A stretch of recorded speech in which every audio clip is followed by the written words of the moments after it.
우리 함께 일어나셔서 우리에게 주신 하나님의 말씀을 봉독하겠습니다. 오늘 말씀은 에베소서 6장 13절에서 17절까지의 말씀입니다. 교독하시겠습니다.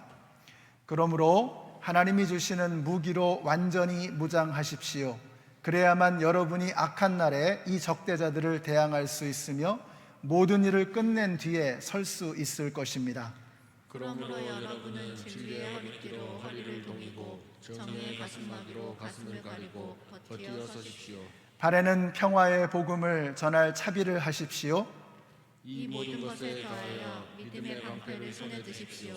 그것으로서 여러분은 악한 자가 쏘는 모든 불화살을 막아 꺼버릴 수 있을 것입니다. 함께 읽습니다. 그리고 구원의 투구를 받고 성령의 검, 곧 하나님의 말씀을 받으십시오. 아멘. 우리 옆에 있는 분들, 또 여러분의 마음속에 그려지시는 분들에게 축복해 주시기 바랍니다. 하늘 복 받으세요. 하늘 복 받으세요. 사랑합니다. 축복합니다.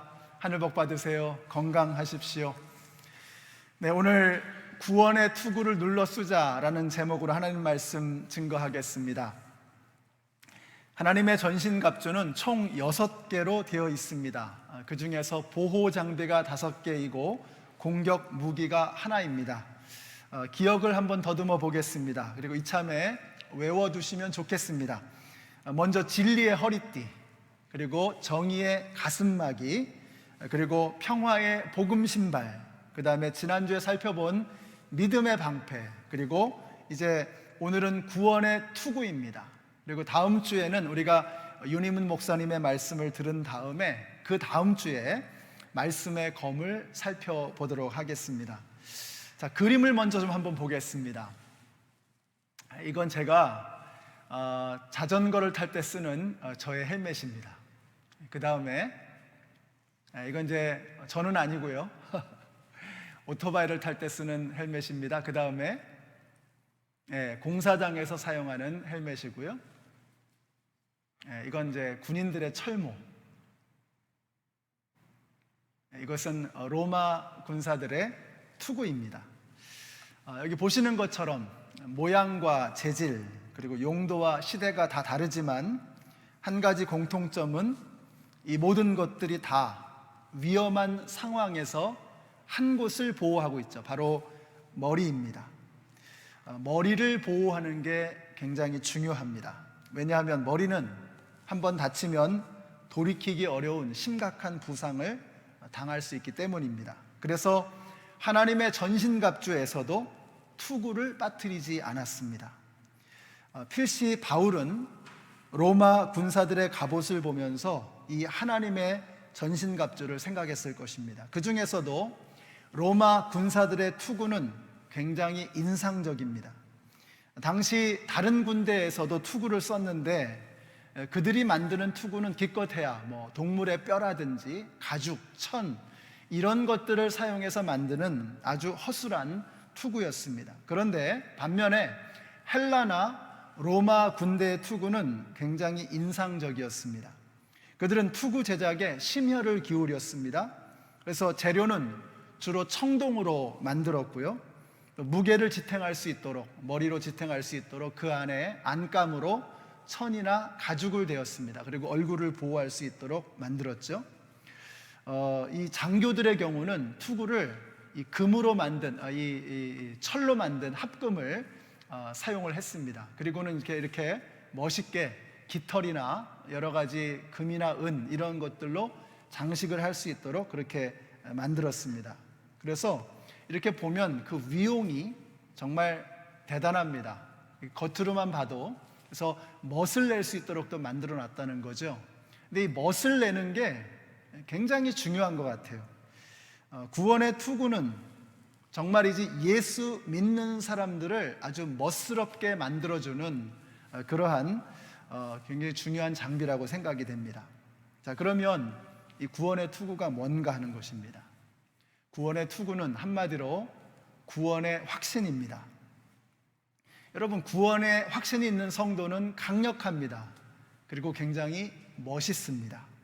그리고 아름답습니다. 그래서 구원의 확신은 신앙생활의 핵심 중의 핵심입니다. 우리를 강하게 만들어주고 우리를 멋있게 만들어주는 것입니다. 내가 구원을 받았는지 안 받았는지 이것도 모르고 교회를 다닌다면 그보다 불쌍한 사람이 없습니다. 여러분은 왜 예수님을 믿습니까? 우리가 구원 받으려고 예수 믿는 것입니다. 이 땅에서, 그리고 이 땅 너머에서 영원한 생명, 천국을 누리려고 우리가 예수를 믿는 것입니다. 근데 그게 확실하지 않다. 그러면 예수를 믿는 게 단순한 취미생활, 사회생활 혹은 사교생활이 되고 마는 것입니다. 그렇게 되면 우리가 교회에서 일을 하는 것도 하나님의 나라를 위한 것이 아니고 발런티어 워크하는 겁니다. 봉사활동하는 겁니다. 헌금생활도 하나님께서 내게 주신 것을 내가 무엇으로 보답할꼬 하는 이런 감격스러운 마음으로 드리는 것이 아니고 그냥 클럽에 회비 내는 겁니다. 말씀을 듣고 예배를 드리는 것도 하나님을 만나는 거룩한 체험이 아니고 그냥 소셜 게더링 하는 겁니다. 사회생활 하는 것입니다.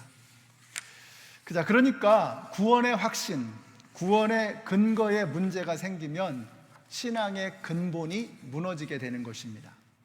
그래서 오늘 주보에 여러분께서 죽기 전에 반드시 대답해야만 하는 그런 질문 3가지를 적어 놓았습니다. 오늘 죽으면 천국에 갈 확신이 있느냐 하는 것입니다.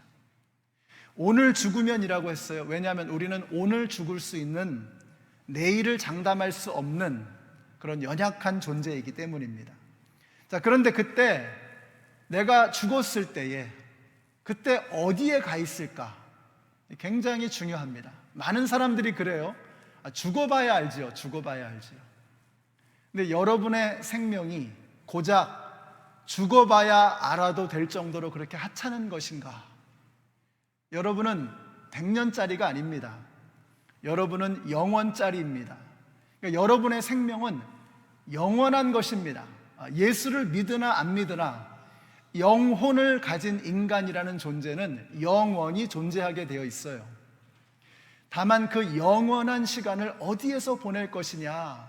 그래서 우리는 100년짜리가 아니에요. 영원짜리입니다. 죽으면 끝나는 그런 존재가 아니라는 거예요.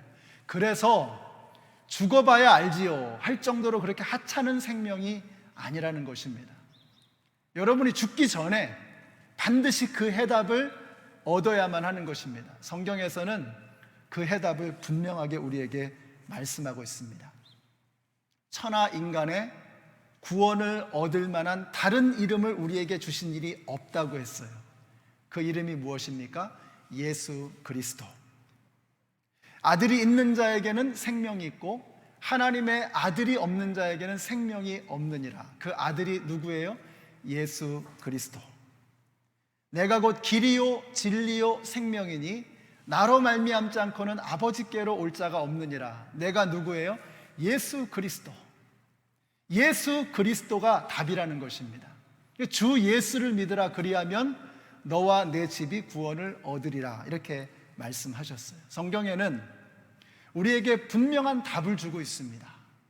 우리의 영원한 생명, 죽음의 문제를 해결해 줄 명확한 답을 우리에게 분명하게 제시하고 있습니다. 우리가 그 답을 확실하게 알아야 한다는 것입니다. 이것이 바로 구원의 확신입니다. 2번째 질문은 여러분이 천국 문 앞에 섰을 때, 야, 내가 너를 천국으로 들어오게 될 이유가 뭐냐? 라고 질문하실 때 여러분 거기에 대한 답이 있느냐 이거예요. 여러분이 천국 문턱에서 하나님이 질문하신다면 그 질문의 답을 확실하게 하실 수 있겠습니까? 야, 내가 너를 왜 천국 들어오게 해야 돼? 라고 할 때 여러분은 답이 있냐 이거예요. 이 2가지 질문에 대해서 분명하게 답할 수 있는 사람은 3번째 질문에 문제가 없습니다. 우리는 과연 예수님께서 다시 오실 그날을 열망하며 소망하며 살아가고 있느냐? 초대교회 성도들처럼 주 예수여 오시옵소서, 아멘 주 예수여 오시옵소서 라고 하는 이 열망을 가지고 소망을 가지고 살아가느냐 하는 것입니다. 여러분이 만약에 이 3가지 질문에 대해서 분명한 답을 할 수 없다면 하루 빨리 저를 만나셔야 합니다. 그래서 그 답을 확실하게 정리하셔야 돼요. 왜요? 우리는 내일을 기약할 수 없는, 내일을 장담할 수 없는 연약한 존재들이기 때문에 그렇습니다. 이것이 바로 구원의 투구입니다. 이 구원의 확신이라고 하는 이 투구를 머리에 쓰지 않으면 우리는 영적 전쟁에서 살아남을 수 없다는 것입니다. 여러분, 이 구원의 확신을 투구처럼 머리에 써야 한다고 말씀하고 있어요. 저는 이게 굉장히 중요하다고 생각합니다. 머리에 투구를 쓰는 것, 머리에 구원의 확신을 쓰는 것, 이게 중요하다고 생각해요. 저는 신앙생활에서 감정이 굉장히 중요한 것이라고 믿습니다. 감정 없는 신앙은 너무 재미없어요. 너무 드라이하고 밋밋합니다. 그래서 저는 간증하다가, 찬양하다가, 기도하다가 눈물을 흘리는 걸 보면 너무 은혜가 되는 거예요. 하나님께서 보실 때, 야, 저건 보석이단 말이죠. 진주와 같이, 다이아몬드와 같이 빛나는 보석이다. 하나님 그렇게 보실 겁니다. 예배를 드리면서 감동이 밀려오고 심장이 두근거리고, 이것은 여러분의 신앙이 화석이 아니고 살아 움직이고 있다는 생물이라고 하는 증거를 보여주는 것입니다. 교회 일을 하면서도 마지못해서 하는 분도 있고요. 근데 어떤 분은 못하게 하면 병날 정도로 즐거워하시는 분들이 있다는 거예요. 가슴이 뜨거운 분들입니다. 신앙생활에서 감정은 대단히 중요한 것입니다. 하나님께서 우리를 감정을 가진 존재로 만드셨어요. 그래서 의의 흉배를 말씀드리면서 뭐라고 했어요? 마귀가 요즘 우리의 가슴을 냉각시키고 있단 말이죠. 그래서 가슴에 불을 붙여야 한다. 감정이 살아나야 한다는 것입니다. 여러분, 산만한 항공모함도요, 태산과 같은 항공모함도 어디에서 시작이 됩니까? 엔진에 조그만 불이 탁 스파크가 터져야 엔진이 돌아가면서 움직이는 것입니다. 여러분의 가슴에 불이 붙어야 합니다. 가슴에 불이 붙어야 우리의 신앙에는 뜨거운 움직임이 있기 시작하는 것입니다. 근데 중요한 것이 있어요. feeling, 감정이라고 하는 것이 fact, 사실을 앞질러 갈 수 없다는 것입니다. 우리는 feeling을 따라가는 것이 아니고 fact를 따라가야 합니다. 신앙생활을 하다 보면 고난과 환난은 오게 되어 있습니다. 사람들 때문에 시험받고 상황 때문에 낙심합니다. 그럴 때 우리의 감정은 곤두박질 치게 되어 있어요. 감정은 휘청휘청합니다. 그래서 사람 때문에 시험받고 상황 때문에 낙심하게 될 때 우리의 감정이 곤두박질을 치게 되어 있어요. 그래서 감정 따라가면 안 됩니다. 신앙생활에 우리가 뭐 대단한 게 아니고요, 아주 자질구레하고 자그마한 거, 누구한테 얘기하기도 부끄러운 거, 그런 것 때문에 무너지거든요. 왜 그래요? 감정을 따라가서 그러는 거예요. 우리가 감정에 매이면 그렇게 되는 것입니다. 여러분, 감정은 중요합니다. 그러나 감정을 따라가다 보면 신앙생활은 엉망이 되는 것입니다. 감정은 따라가는 게 아니고 따라오게 해야 되는 거예요. 우리가 팩트를 붙잡고 팩트를 줄기차게 따라가면 feeling, 감정은 따라오는 것입니다. 자, 그렇다면 우리가 붙잡아야 될 그 팩트, 그 사실이 뭐냐는 거예요. 우리는 어떤 팩트, 어떤 사실을 붙잡아야 합니까? 바로 십자가를 붙들고 가야 된다는 것입니다. 십자가가 우리가 붙잡아야 할 유일한 팩트입니다. 교회에는 다른 상징물이 없어요. 교회는 다른 게 없습니다. 딱 하나가 있어요. 십자가가 있을 뿐입니다. 사순절이 가리키는 한 가지 팩트가 뭐냐? 하나님께서 세상을 이처럼 사랑하셔서 독생자 예수 그리스도를 저와 여러분에게 주셨다는 것입니다. 그분이 나를 위해서 죽으셨고 사망의 권세를 이기시고 부활하셨다는 것입니다. 그러니까 이제는 나는 나를 위해서 대신 죽으신 그분을 믿기만 하면 된다는 거예요. 이 팩트, 이 사실을 붙잡아야 된다는 거예요. 예수가 나를 위해서 죽으셨고 내가 그 예수를 붙잡으면 내가 영원히 산단 말이죠.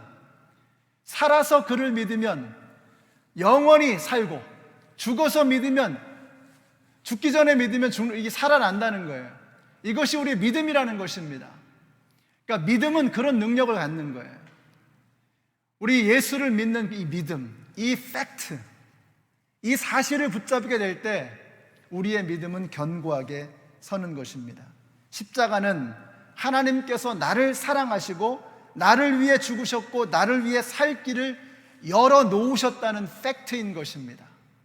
그 팩트를 분명하게 붙잡을 수 있는 저와 여러분이 되시기를 바랍니다. 우리는 내 가슴 속에서 끊임없이 피고 지는 필링이 아니라 변함없이 서 있는 하나님께서 우리에게 분명하게 내어주신 이 팩트, 사실을 붙잡아야 되는 거예요. 우리가 갈보리산 언덕 위에 있는, 움직이지 않는 그 갈보리산 언덕 위에 있는 험한 십자가를 붙잡게 될 때 우리는 영적 전쟁에서 승리를 거둘 수 있게 되는 것입니다. 그런데 우리가 고난을 만나고 환난을 만나면 흔들리잖아요. 목사님, 제가 너무나 힘들고 어려워서 믿음이 흔들립니다. 이게 너무 오래 가니까 정말 견딜 수가 없습니다. 의심이 납니다. 여기서 우리가 마귀에게 속으면 안 됩니다. 오해하면 안 돼요. 여러분이 흔들리는 것은, 여러분의 믿음에 의심이 생기는 것은 그건 여러분에게 믿음이 없다는 뜻이 아닙니다. 오히려 믿음이 있다는 증거입니다. 믿음이 없으면 흔들릴 게 없잖아요. 흔들릴 믿음이 없는 거예요. 믿음이 있으니까 흔들리는 것입니다. 믿음이 없으면 의심도 없어요. 확신이 있죠. 하나님이 어딨냐 하는 확신이 있는 거죠. 우리가 의심도 나는 것은요, 우리에게 연약하지만 믿음이 있음을 증거해 주는 것입니다. 그러니까 여러분, 흔들릴 때, 의심이 생길 때, 나는 믿음이 없나 보다 이러시면 안 돼요. 내 믿음이 쇠약해졌구나 하는 것을 알아야 하는 것입니다. 그러면 우리는 그 믿음을 굳게 든든하게 만들면 되는 것입니다. 자, 그러니까 흔들리는 것, 의심이 생기는 것을 너무 걱정하실 필요가 없다는 거예요. 사실 믿음이라는 것은요, 흔들리면서 가는 겁니다. 보세요. 부산에서 샌프란시스코 항으로 올 때 배는 수도 없이 흔들리는 겁니다. 그러면서 목적지까지 가는 거죠. 인천에서 덜레스 공항으로 비행기 타고 올 때 비행기는 끊임없이 흔들리는 겁니다. 흔들리면서 목적지를 향해 가는 거죠. 지구에서 로켓을 달을 향해 쏘아 올릴 때 관역을 정확하게 하죠. 그러나 끊임없이 흔들리면서 가는 것입니다. 궤도를 수정해 가면서 또 방향을 바꿔가면서 목적지를 향해 나아가는 것입니다. 그러니까 한치의 오차도 없이 가는 법이란 존재하지 않는 거예요. 여러분, 흔들리지 않고 피는 꽃이 없는 것처럼 흔들리지 않고 가는 믿음이란 존재하지 않는 것입니다. 그러니까 믿음이라고 하는 말 속에 이미 흔들리면서 가는 것을 전제하고 있는 그 내용이 들어있는 거예요. 믿음이 뭐예요? 믿음은 바라는 것들의 실상이요 보지 못하는 것들의 증거라고 했어요. 보이지 않고 바라는 것이 아직 나타나지 않았지만 흔들리면서 가는 겁니다. 이게 믿음이라는 거예요. 여러분, 뱃사람들이 북극성을 보면서 가잖아요. 우리 믿는 사람들은 십자가를 바라보며 가는 것입니다. 뱃사람들이 북극성을 바라보면서 항로를 잡는 것처럼 우리 예수 믿는 사람들은 갈보리산 언덕 위에 있는 십자가를 바라보면서 흔들리면서 가는 거예요. 항로를 잡고 가는 것입니다. 우리 연합장로교회 성도님들이 2021년 특별히 이 사순절 기간 동안에 여러분의 믿음이, 흔들리던 믿음이 다시 한번 항로를 잡고 험한 십자가를 바라보면서 우리의 믿음의 목적지를 향해서 힘차게 나아갈 수 있는 저와 여러분이 되시기를 바랍니다. 이게 바로 구원의 투구를 눌러 쓰는 것입니다. 그렇게 구원의 투구를 깊게 눌러 쓰고 전쟁터로 나아갈 때 우리는 우리의 생명을 보존하고 그 전쟁에서 승리를 거둘 수 있게 되는 것입니다. 영적 전쟁에서 승리를 한 사람들 치고 구원의 투구를 쓰지 않은 사람은 없습니다. 이번 주에 한 성도님에게서 이메일을 받았습니다. 응급실로 가는 길에 차 안에서 뜨겁게 기도하면서 하나님의 사랑을 느꼈다고 간증을 하셨어요. 그러면서 이렇게 말씀하세요. 목사님, 저에게 다시 새 생명 주신 주님의 은혜에 감사하며 겸손한 마음으로 또 열정을 다하여 섬기려고 합니다. 이렇게 간증을 저한테 적어 보내주셨어요. 여러분, 아니 응급실에 가면서 무슨 감사를 하고 무슨 찬양을 합니까? 무슨 뜨거운 하나님의 사랑을 느끼겠어요? 하나님 저한테 왜 이러세요? 제가 뭘 그렇게 잘못했어요? 이런 감정이 들어야 하는 게 마땅한 일 아닙니까? 근데 이분이 응급실로 가면서 뜨거운 감사를 드릴 수 있었다고 얘기를 하는 것입니다. 그가 그런 감사를 드릴 수 있었던 것은 그의 머리에 마귀의 어떤 불화살로도 뚫을 수 없는 강력한 구원의 투구가 쓰여져 있었기 때문이라고 저는 믿습니다. 제가 참 사랑하고 존경하는 한 자매님이 계십니다. 저는 이분을 생각하면 떠오르는 단어가 맑은 영혼, 참 맑고 밝은 영혼이다 하는 생각이 들어요. 이분과의 대화가 언제나 참 긍정적이고 사람을 기분 좋게 만드는 그런 힘이 있습니다. 말할 때는 언제나 웃음을 잃지 않아요. 이분은 걷는 것도 음식을 드시는 것도 편하지가 않으신 분입니다. 이분의 맑은 영혼은 그럼에도 불구하고 어떠한 제약도 받지 않는 것을 느낍니다. 손발을 제대로 움직이지 못하면서도 자전거를 즐기고 아빠의 도움으로 수영을 하고 선생님과 함께 그림을 그립니다. 주일 예배가 끝나면 제일 먼저 저한테 카톡을 보내요. 목사님, 오늘 예배 잘 드렸습니다. 말씀 감사했습니다. 힘이 됩니다. 우리 자매님께서 찬양도 저한테 가끔 보내주시는데 그 중에 이런 찬양들이에요.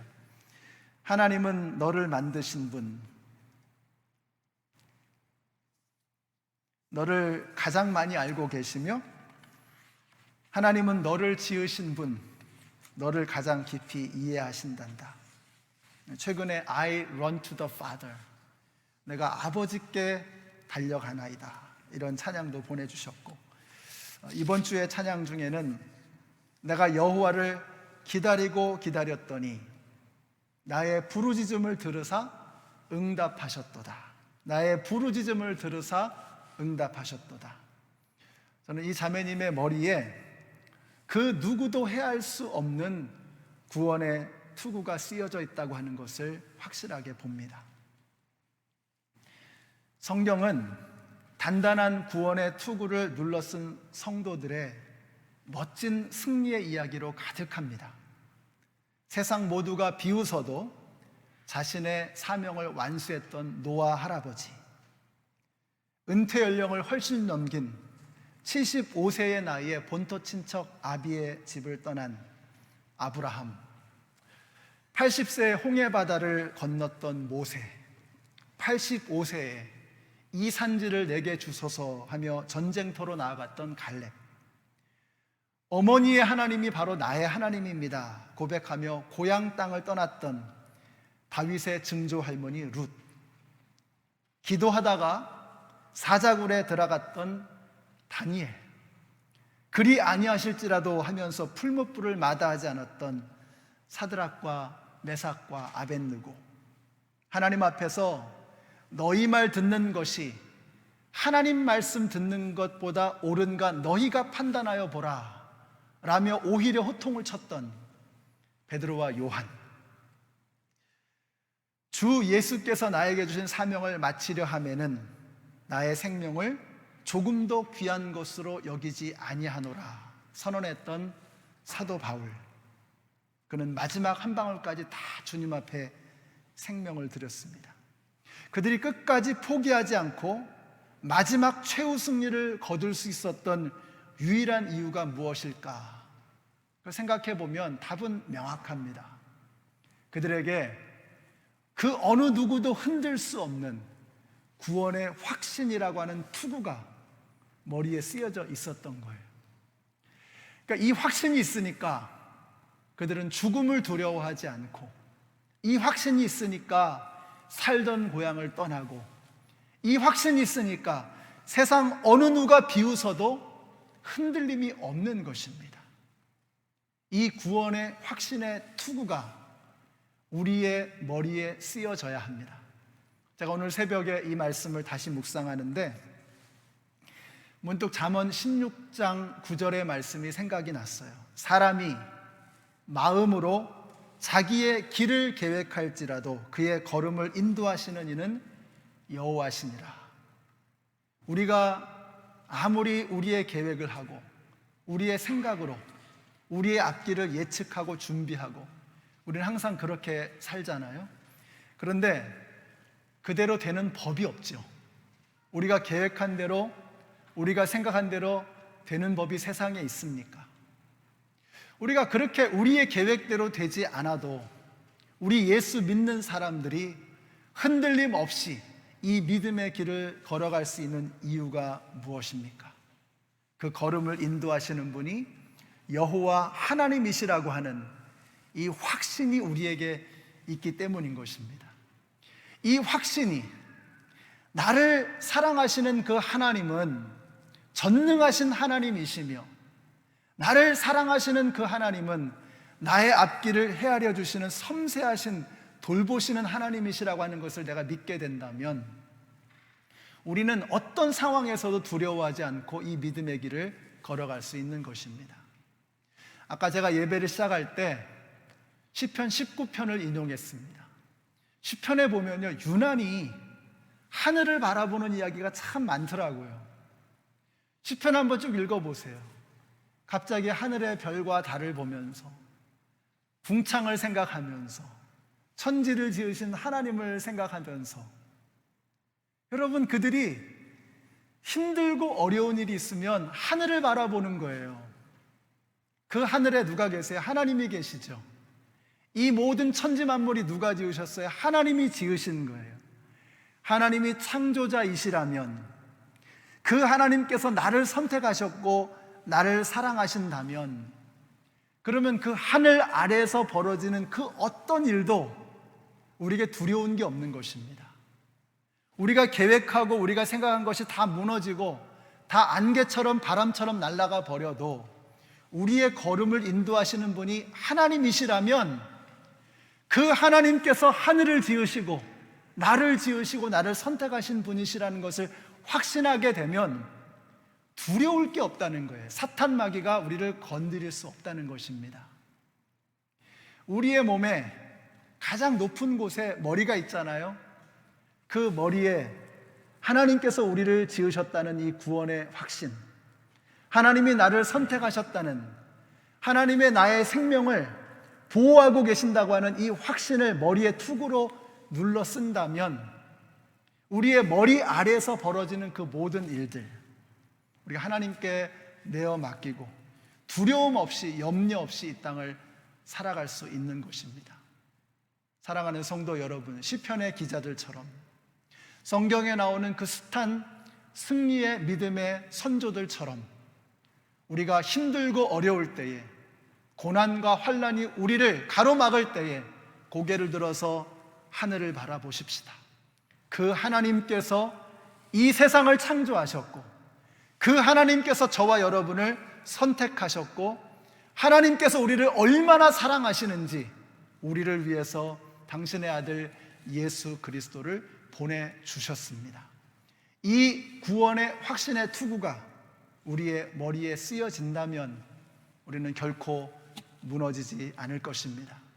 오늘 여기 나오신 우리 모든 성도님들, 이번 사순절 기간을 통해서 우리의 머리 다시 한번 다듬으시고 그 머리에 구원의 확신의 투구를 눌러 쓰시고 이 믿음의 길을 끝까지 완주해 나가시는 우리 모두가 되시기를 우리 예수님의 이름으로 축원합니다. 기도하겠습니다.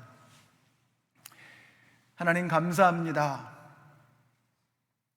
우리 주위에도 환난과 어려움 속에서도 우리는 상상도 하지 못하는 그런 고난 속에서도 포기하지 않고 구원의 투구를 눌러쓰고 승리하며 살아가는 수많은 성도들을 바라봅니다. 그들에게 배우기를 원합니다. 성경에 나오는 그 수많은 믿음의 선조들에게서 구원의 투구를 쓰고 하나님에 대한 확신을 가지고 승리하며 살아갔던 이들을 바라보면서 이제 우리도 그들의 길을 따라 걸어가야 되겠다는 확신을 갖게 됩니다. 그동안 흔들렸던 우리의 믿음의 확신, 하나님을 향한 의심, 하나님을 향한 불확실한 마음들, 이번 사순절 기간을 통해서 다시 한번 십자가를 바라보며 우리의 머리에 구원의 확신의 투구를 눌러쓰게 하여 주시옵소서. 예수님의 이름으로 기도드렸습니다. 아멘. 우리 함께 일어나셔서 찬양하시겠습니다.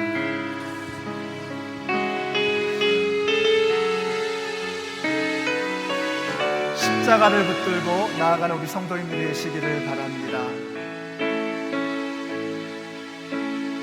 거친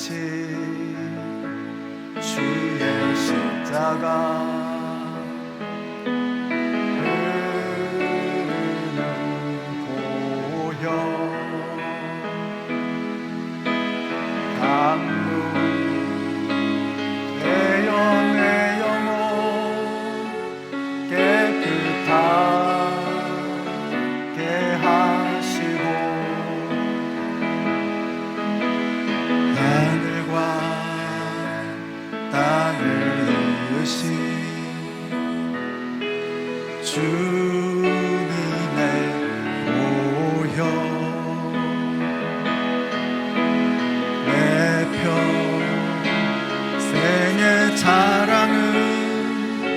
주의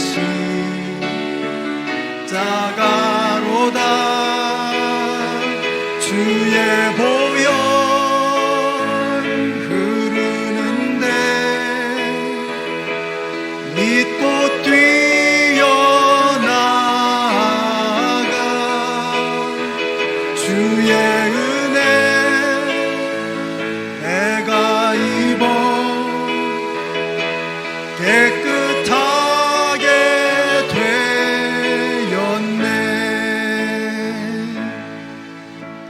거친 주의 십자가 흐르는 보혈 강물 되어 내 영혼 하시고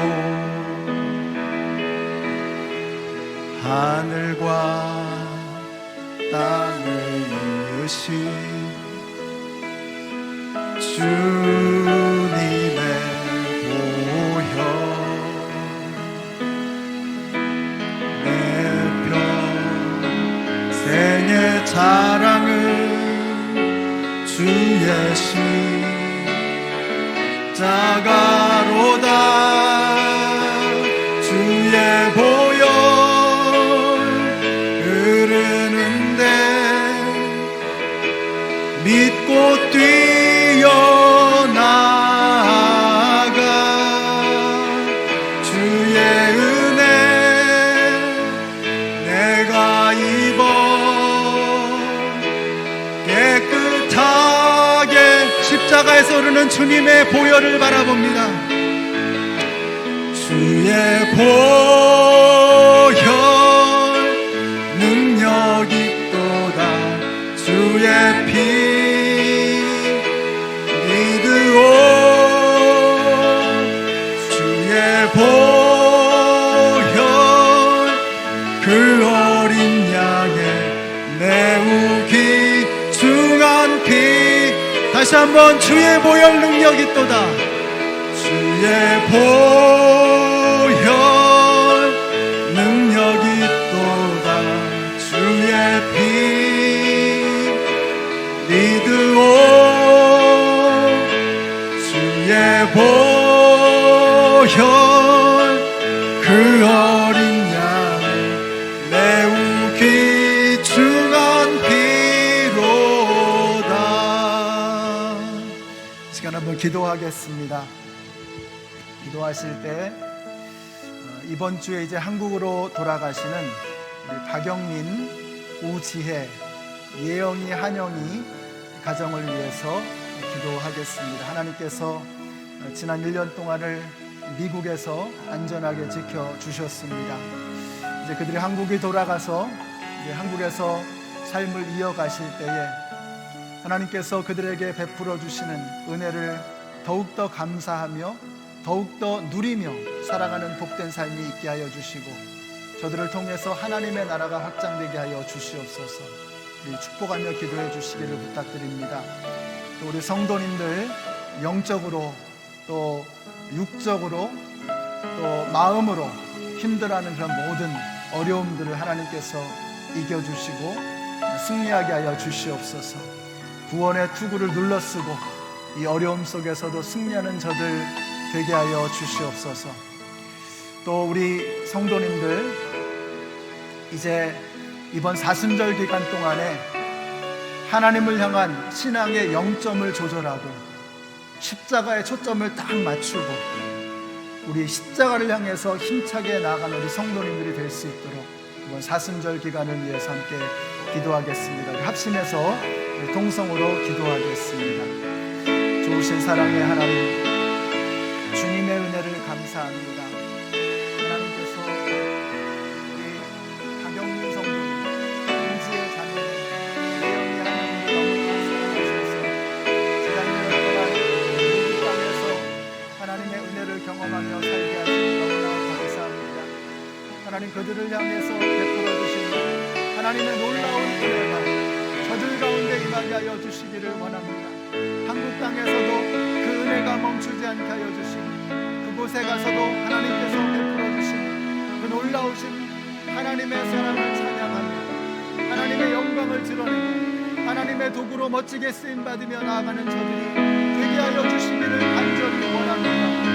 하나님의 영광을 드러내는 주의 자녀들 되게 하여 주시옵소서. 이 가정을 통해서 이루시고자 하는 하나님의 뜻이 이루어지게 하여 주시옵소서. 우리 연합장로교회 성도님들을 위해서 기도합니다. 경제적으로 힘들고 육적으로 정신적으로 영적으로 힘든 그 모든 상황을 헤쳐나갈 수 있는 구원의 확신, 승리의 확신, 하나님께서 주시는 영광의 그 삶을 살아가는 승리의 삶을 살아가는 성도님들 될 수 있도록 아버지 하나님 역사하여 주시옵소서. 이 어려움 속에서도 무너지지 않게 하여 주시기를 간절히 원합니다. 하나님이 베풀어 주시는 승리로 나아가는 저들이 되게 하여 주시기를 간절히 원합니다. 아버지 하나님 도와주시옵소서. 은혜를 베풀어 주시옵소서. 하나님의 영광을 찬양하며 살아가는 저희들이 되게 하여 주시옵소서. 사도 바울처럼 하나님께서 맡겨주신 사명을 마치려 하면은 나의 생명을 조금도 귀한 것으로 여기지 아니하노라며 마지막 한 방울까지도 주님을 향해 다 내어드리는 관제와 같이 하나님 앞에 다 내어드리는 삶을 살아가는 우리 모두가 되게 하여 주시옵소서. 특별히 이번에 사순절 기간을 통해서 우리의 신앙의 영점이 조절되어지기를 원합니다. 하나님을 향해 바라보게 하여 주시고 십자가를 바라보게 하여 주시고 십자가를 붙들고 하나의 십자가와 함께 세상을 향해 나아가는 우리 모든 성도들이 될 수 있도록 아버지 하나님 역사하여 주시옵소서. 승리를 거두며 살아가는 우리 모든 성도님들이 되게 하여 주시옵소서. 하나님 감사합니다. 저희들을 너무나 사랑하시는 주님, 이번 한 주간도 흔들리는 우리들을 붙들어 주시는 아버지 하나님의 그 사랑을 한없이 느끼며 살았던 은혜의 한 주임을 고백합니다. 특별히 지난 1년 동안 미국에서 하나님께서 특별하게 베풀어 주시는 섭리와 은혜를 누리며 우리와 함께 신앙생활 하셨던 박영민, 우지의, 예영이, 한영이 가정을 위해서 기도합니다. 하나님께서 베풀어 주신 이 은혜를 그들의 가슴 속에 담고 한국으로 돌아가서 다시 한번 하나님의 은혜를 찬양하고 하나님의 사랑을 노래하고 하나님의 영광을 드러내는 아름다운 가정 되게 하여 주시옵소서. 어려움 속에서도 그들을 지켜주시고 주님의 강하신 오른팔로 그들을 붙들어 주시며 그들의 머리마다 구원의 투구로 씌워주시고 하나님의 전신갑주로 입혀주셔서 이 험한 세상 속에서 승리하며 살아가는 저들 되게 하여 주시옵소서. 이제는 생명의 근원이 되시는 우리 주 예수 그리스도의 은혜와 하나님 아버지의 크신 사랑과 성령님의 교통하심이 한없이 흔들리는 이 세상 속에서 흔들림이 없는 구원의 확신의 투구를 쓰고 전쟁터에 나아가 승리하기를 소원하는 하나님의 모든 백성들 머리 위에, 우리 사랑하는 박영민 성도님 가정 위에 이제로부터 영원토록 함께 하시기를 예수님의 이름으로 축원하옵나이다. 아멘.